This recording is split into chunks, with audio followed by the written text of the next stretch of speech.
بسم الله الرحمن الرحيم وبه نستعين وأصلي وأسلم على عبده ورسوله نبينا محمد وعلى آله وصحبه أجمعين. يقول الله سبحانه وتعالى في كلامه المجيد: أعوذ بالله السميع العليم من الشيطان الرجيم. بسم الله الرحمن الرحيم وأنتم الأعلون إن كنتم مؤمنين. میرے بھائیو، اس مختصر سی مجلس میں آپ کے سامنے ایک ایسی بات رکھنا چاہتا ہوں کہ آپ سب لوگ غور کیجیے کہ بھائی دنیا بھر کے سارے مسلمانوں پر، یہاں تک کہ اکثر ممالک میں مسلمانوں پر ذلت، خواری، رسوائی، ناکامی کیوں ہو رہی ہے؟ مسلمانوں کو پوری دنیا کے اندر کیوں مارا اور کاٹا جا رہا ہے؟ حالانکہ جتنے مسلمان آج ہیں اتنے مسلمان تاریخ میں کبھی نہیں رہے ہوں گے. اکثریت میں مسلمان ہیں ماشاءاللہ، اربوں کے اندر ہیں. کتنے ہیں؟ اربوں میں. لیکن سب سے زیادہ ذلیل و خوار مسلمان ہی. جہاں جہاں پٹائی ہو رہی ہے، مار کاٹ ہو رہا ہے، مسلمانوں کے ساتھ ہو رہا ہے. ہندوؤں کے ساتھ نہیں ہو رہا ہے، کرسچنوں کے ساتھ نہیں ہو رہا ہے، یہودیوں کے ساتھ نہیں ہو رہا ہے، بودھسٹ کے ساتھ نہیں ہو رہا ہے. کس کے ساتھ ہو رہا ہے؟ مسلمان. آخر کیا وجہ ہے؟ جبکہ اللہ نے خود فرمایا ہے کہ اللہ نے آپ کو سب سے افضل امت قرار دیا. ایک مقام پر اللہ نے فرمایا کنتم خیر امہ، تم لوگ بہترین امت ہو. اور یہ امت 70 امت کے مقابلے میں، کتنے امت کے؟ 70 امت کے مقابلے میں. ترمذی کی روایت. پیارے نبی صلی اللہ علیہ وسلم نے فرمایا قیامت کے دن جنت میں جانے والوں کی ہر امت میں سے ٹوٹل کل 120 صفیں ہوں گی. کتنی صفیں ہوں گی؟ لیکن 80 صف ہوگی اس امت کی. 80 صف کس کی ہوگی؟ اتنی زیادہ فضیلت جس کی تفصیل میں ابھی میں جانا نہیں چاہتا.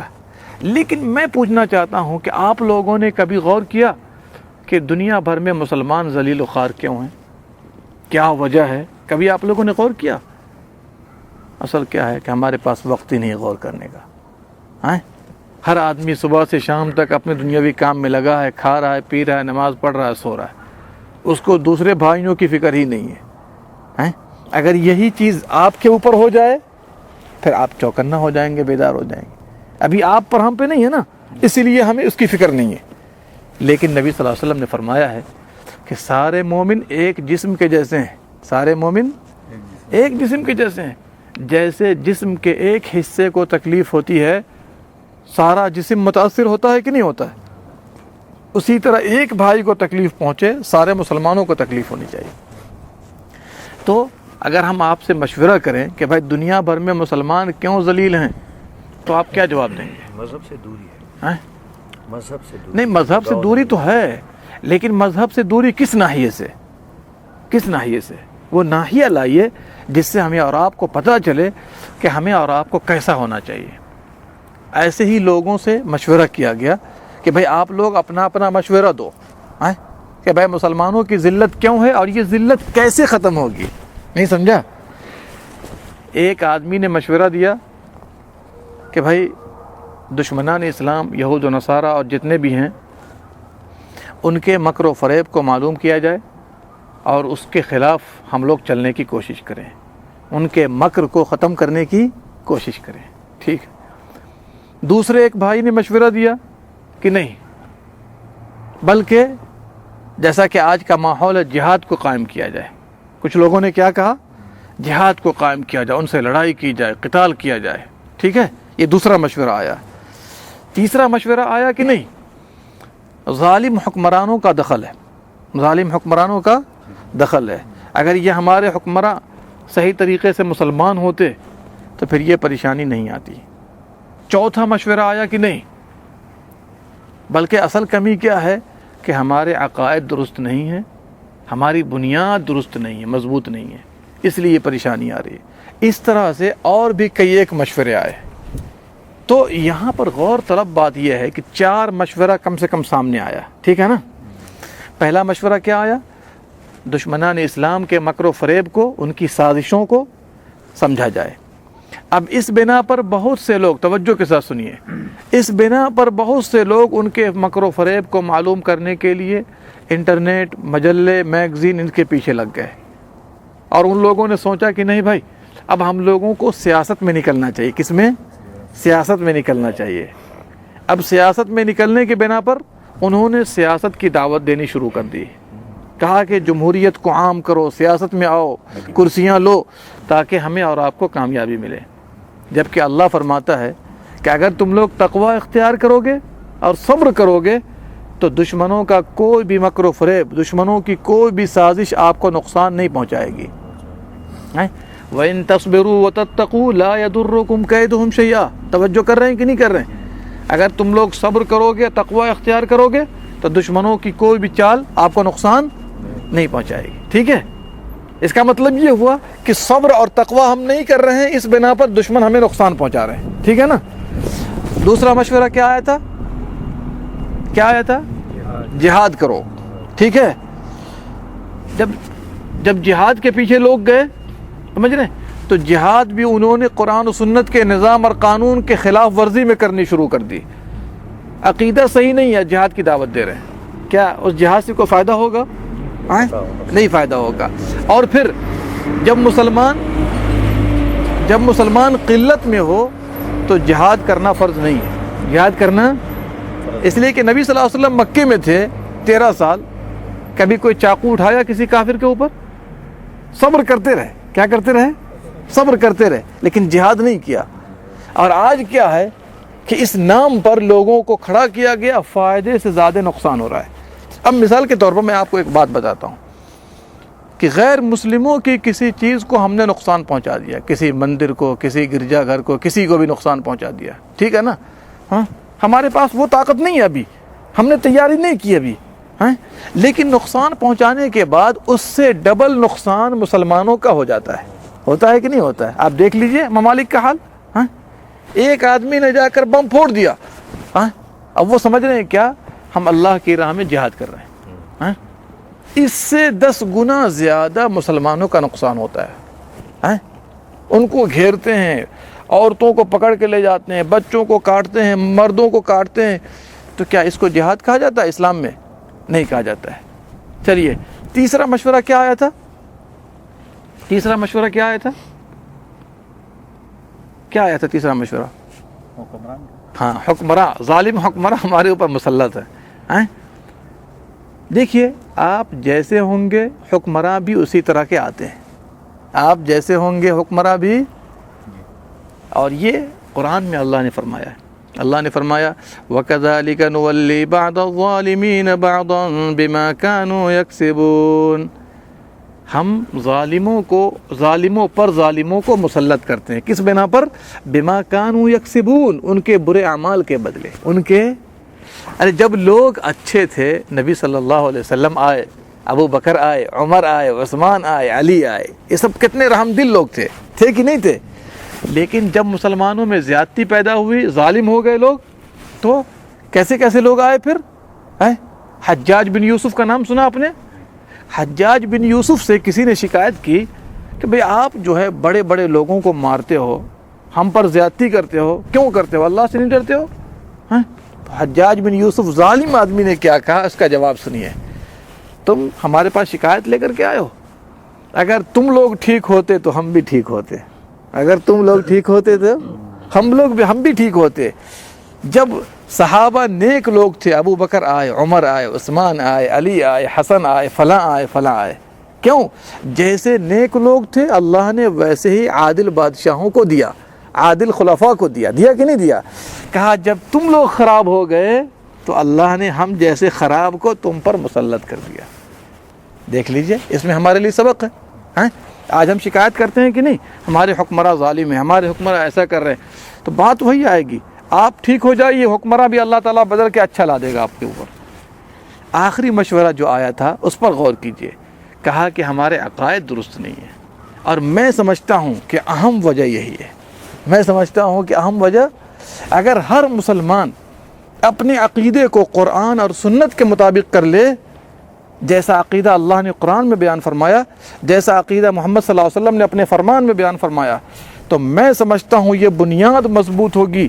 سماج و معاشرہ سے برائیاں ختم ہوں گی، لوگ عبادتوں پر آئیں گے، اور جب لوگ عبادتوں پر آ گئے، برائی چھٹے گی، تو ایک سماج بنے گا جو اسلامی سماج ہوگا. کیا ہوگا؟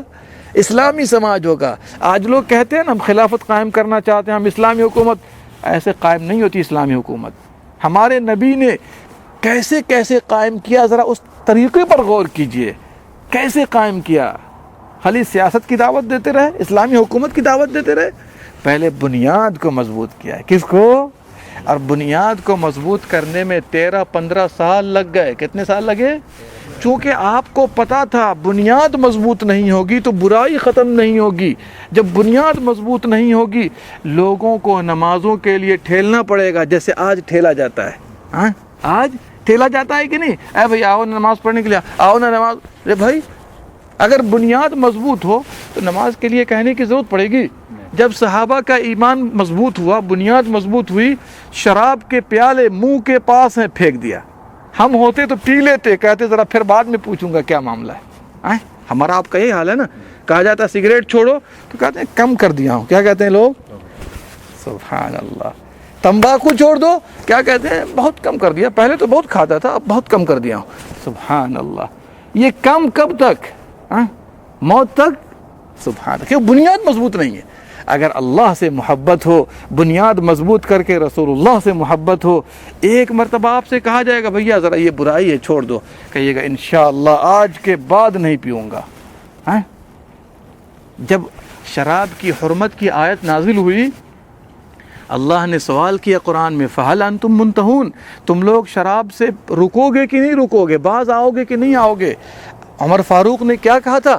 انتہینا ربنا, اے رب ہم لوگ باز آ گئے, اب آج سے نہیں پیئیں گے. آج سے شراب کا دور چل رہا تھا. ابو طلحہ کے گھر میں لوگ شراب پی رہے تھے, مست تھے, پی رہے تھے. ایک آدمی نے ایک آواز دی, لوگوں شراب حرام ہو گئی, شراب.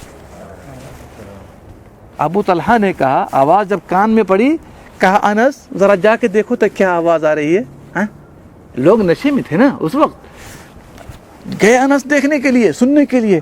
کہا کہ بھائی شراب حرام ہو گئی. منہ کے پاس پیالہ توڑ دیا, مٹکے تھے بہا دیا, اتنا بہایا کہ مدینے میں شراب کا سیلاب آ گیا. آپ نے بھی سنا ہوگا. تو یہ سب قصے کہانی کے لیے ہے کہ عمل کے لیے ہے؟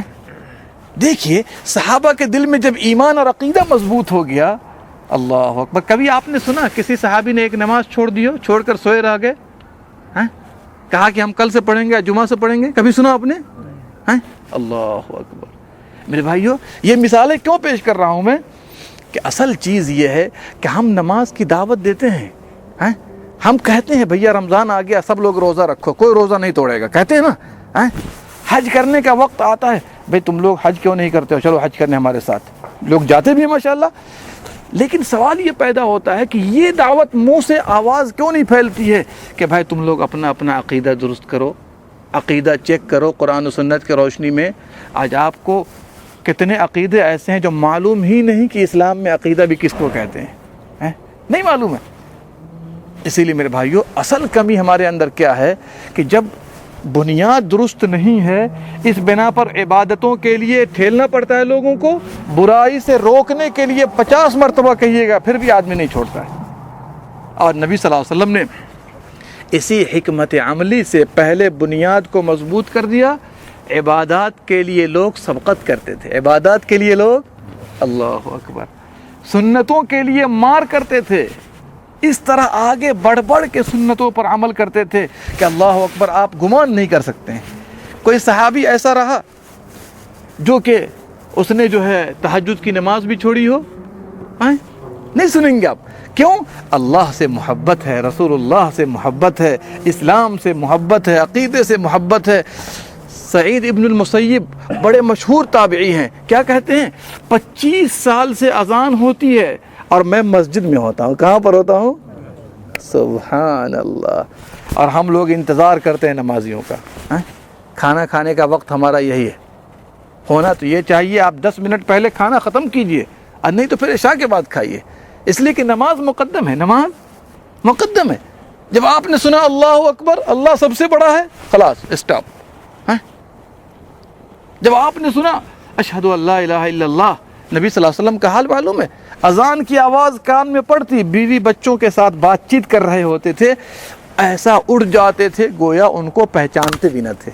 دیکھیے اللہ کی محبت اور بندوں کی محبت میں آپ کس کو ترجیح دیں گے؟ ہم تو بیوی بچوں کی محبت کو ترجیح دیتے ہیں، اذان ہوتی رہتی ہے، فون نکل کے ادھر باہر بات چیت کر رہے ہوتے ہیں، نماز چلی جائے، جماعت ختم ہو جائے، کوئی پرواہ نہیں ہے، بیوی بچوں سے بات ہو گئی، اس کے بعد دیکھیں گے جماعت ہے، نماز یاد ہے کہ نہیں یاد ہے، نہیں تو آرام کر کے سو جاؤ۔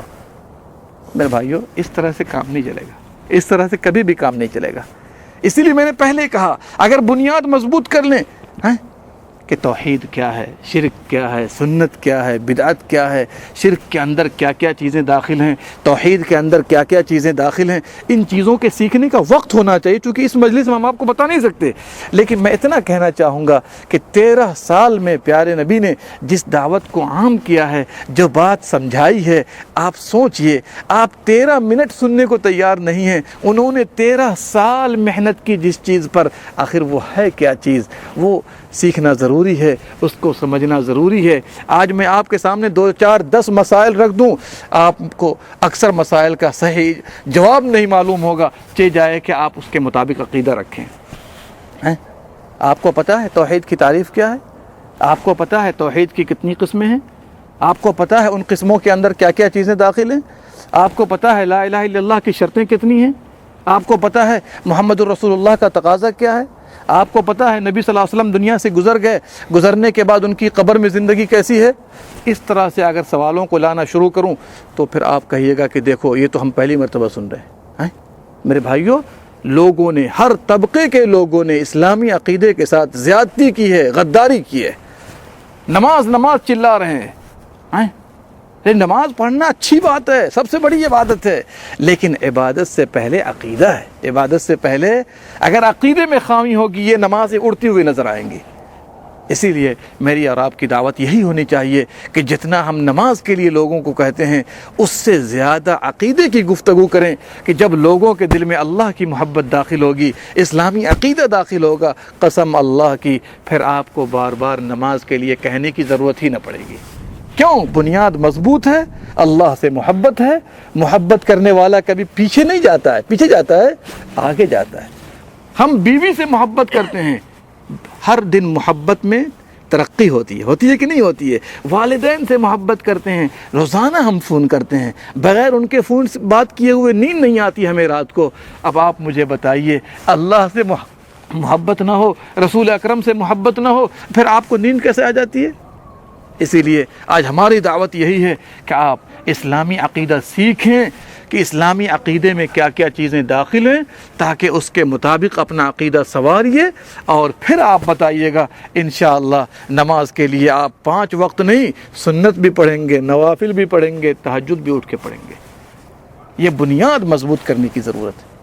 اس لیے میرے بھائیوں، میری اور آپ کی دعوت یہی ہونی چاہیے کہ سب سے پہلے اسلامی عقیدہ، جو اسلامی بنیاد ہے، اس کو سیکھیے، وقت دیجئے۔ ایک ایک حدیث کو سننے کے لیے صحابہ ہزاروں کلومیٹر کا سفر طے کرتے تھے، آپ نے کیا کیا ہے؟ نہیں، اللہ کے دین کے لیے آپ نے کتنی قربانی پیش کی؟ ذرا مجھے بتائیے نا بیٹھ کر کے، کتنی قربانی پیش کی؟ آج ہم دنیا کے کام کے لیے صبح سے رات تک ہم پسینے بہاتے رہتے ہیں، کام کرتے رہتے ہیں۔ اللہ کا دین جو سب سے زیادہ قیمتی دولت ہمارے پاس ہے، اس کے لیے ہم نے کتنی قربانی پیش کی؟ نہیں، کتنی قربانی پیش کی؟ ذرا سوالیہ نشان ہے، سوال پر غور کیجیے آپ ذرا سا۔ ظاہر سی بات ہے، جس چیز پر محنت ہوگی وہ چیز مضبوط ہوتی ہے، وہ چیز قیمتی ہوتی ہے۔ جس پر محنت نہیں ہوگی، آپ جو پیسے کماتے ہیں، ان پیسوں کی قیمت جو آپ کے نزدیک ہے، وہ آپ کے گھر والوں کے نزدیک ہے نہیں ہے۔ کیوں؟ آپ نے پسینہ بہایا تھا۔ اسی لیے دیکھیے نا، 1000 ملتا ہوگا اگر آپ کو، 200 300 سے زیادہ نہیں کھاتے ہوں گے، 700 کون کھاتے ہیں؟ پیچھے والے لوگ کھاتے ہیں۔ کیوں؟ اور جس دریغ سے وہ خرچ کرتے ہیں، آپ یہاں پہ خرچ نہیں کرتے ہیں۔ یہی فرق ہے۔ آپ نے محنت کی، صبح سے شام تک لگا دیا، آپ کے پاس 1 ریال کی قدر ہے۔ اگر 1 ریال میں چائے ملے گی، اور 2 دوست مل گئے تو کہتے ہیں جی ایک ہی میں 3 آدمی پی لیں گے، 1 گھونٹ۔ کہتے ہیں کہ نہیں کہتے؟ یہ ہمارا اور آپ سب کا حال ہے۔ اسی طریقے سے اگر آپ دین پر محنت کر لیجئے، عقیدے پر محنت کیجئے، اللہ اکبر، پھر ہمارا یہ اسلام اس طرح ذلیل و خوار نہیں ہوگا جیسے کہ آج آپ دیکھ رہے ہیں۔ مسلمان پوری دنیا میں مارے کاٹے جا رہے ہیں۔ میرے بھائیوں، اس پر ذرا کبھی غور کیجئے کہ آج یہ وجہ کیوں ہے۔ اس کی ذلت کی وجہ صرف یہی ہے کہ اسلامی عقیدہ ہم نے مضبوط نہیں کیا۔ اگر مضبوط کر کے اٹھ کھڑے ہوں، پوری دنیا کے اندر ایک بھی غیر مسلموں کے اندر یہ ہمت نہیں ہوگی کہ مسلمان پر ہاتھ اٹھا سکے۔ اور یہاں پر ایک مثال میں آپ کو دے دیتا ہوں، اپنی بات ختم کر دیتا ہوں۔ اللہ نے قرآن میں فرمایا ہے کہ ہم کافروں پر اہل ایمان کا رعب مسلط کرتے ہیں۔ سنلقی فی قلوب الذین کفروا الرعب، کافروں پر ہم رعب مسلط کرتے ہیں۔ کس کا؟ اہل ایمان کا۔ کس بنا پر؟ بما اشرکوا باللہ، اس لیے کہ انہوں نے اللہ کے ساتھ شرک کیا ہے۔ انہوں نے اللہ کے ساتھ، تو شرک کرنے کی بنا پر اہل ایمان کا رعب کس پر آ گیا؟ کس پر؟ کافروں پر۔ اگر مسلمان شرک کرنے لگے تو اس کا مطلب یہ ہوا کہ ان کا رعب ہمارے اوپر آئے گا، ان کا رعب۔ اور آپ دیکھنے لیجئے، ایک ہندو آج گائے کی پوجا کر رہا ہے۔ کس کی؟ گائے کی پوجا کر رہا ہے، اس سے بھی ہم ڈرتے ہیں۔ ایک ہندو، ایک غیر مسلم شرمگاہ کی پوجا کر رہا ہے، ایسے ہیں لوگ کرنے والے، ان سے آج ہم ڈرتے ہیں۔ اس کی وجہ کیا ہے؟ آج ہم خود شرک کر رہے ہیں، چاہے ہم عقیدے کے ناحیے سے شرک کریں، چاہے ہم عبادتوں کو غیر اللہ کے لیے پیش کر کے ہم شرک کریں۔ دنیا بھر میں مسلمان آج ہندوؤں سے ڈرتا ہے، غیر مسلم کی جتنی قسمیں ہو سکتی ہیں سب سے مسلمان آج ڈرتا ہے۔ ڈرتا ہے کہ نہیں ڈرتا ہے؟ اس کی وجہ کیا ہے؟ ہم نے رب کے ساتھ غداری کی، اس کے مذہب کے ساتھ ہم نے غداری کی۔ اگر ہم سیکھے ہوتے، اپنے آپ کو مضبوط کیے ہوتے، ایسے ایسے صحابہ گزرے ہیں جن کے نام تاریخ میں موجود ہیں، بڑے بڑے بادشاہوں سے جا کر ٹکر لے لیا کرتے تھے، بڑے بڑے بادشاہوں کے ساتھ اکیلے جا کے ٹکر لیتے تھے اور وہاں سے جیت کر کے آتے تھے۔ تو میرے بھائیوں، بات کیا ہے؟ بات یہ ہے کہ جو اللہ پر ایمان رکھتا ہے، اللہ تعالیٰ سے ڈرتا ہے، اللہ سے محبت کرتا ہے، وہ اکیلا 100 پر نہیں ہزاروں پر حاوی ہوتا ہے، بھاری ہوتا ہے۔ اور ایسی مثالیں پیش ہو چکی ہیں، کہنے کی ضرورت نہیں ہے آپ کے سامنے۔ ایک ایک آدمی کو پیارے نبی صلی اللہ علیہ وسلم بڑے بڑے بادشاہوں کے پاس خط لے کر بھیجتے تھے، سفیر بنا کر کے بھیجتے تھے۔ اللہ اکبر! کیوں؟ ان کو پتا ہے کہ یہ ایسا آدمی جا رہا ہے جو پوری قوم میں حاوی ہے، پوری قوم میں۔ سبحان اللہ! اس لیے میرے بھائیوں، اپنے آپ کو جتنا مضبوط کریں گے اسلام میں، اللہ سبحانہ و تعالیٰ آپ کو بلند درجہ عطا کرے گا، ذلت و خواری سے بچائے گا۔ اور یہی اہل ایمان کا راز ہے۔ اللہ نے خود فرما دیا، وَأَنْتُمُ الْأَعْلَوْنَ إِن كُنتُم مُؤْمِنِينَ، اگر تم ایمان پر صحیح طریقے سے چلتے رہو گے، تم ہی ہمیشہ کامیاب رہو گے، تم ہی ہمیشہ۔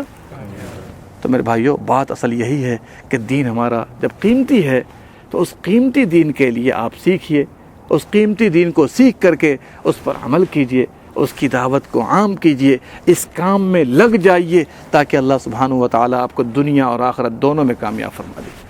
اللہ سبحانہ و تعالیٰ سے دعا ہے رب العالمین ہم تمام لوگوں کو کہنے سننے سے زیادہ عمل کرنے کی توفیق دے، جب تک دنیا میں زندہ رکھے، اسلام پر قائم رکھے، جب دنیا سے رخصت کرے ایمان پر۔ آمین یا رب العالمین۔ اللہم صلی علی نبینا محمد وعلی آلہ وصحبہ اجمعین۔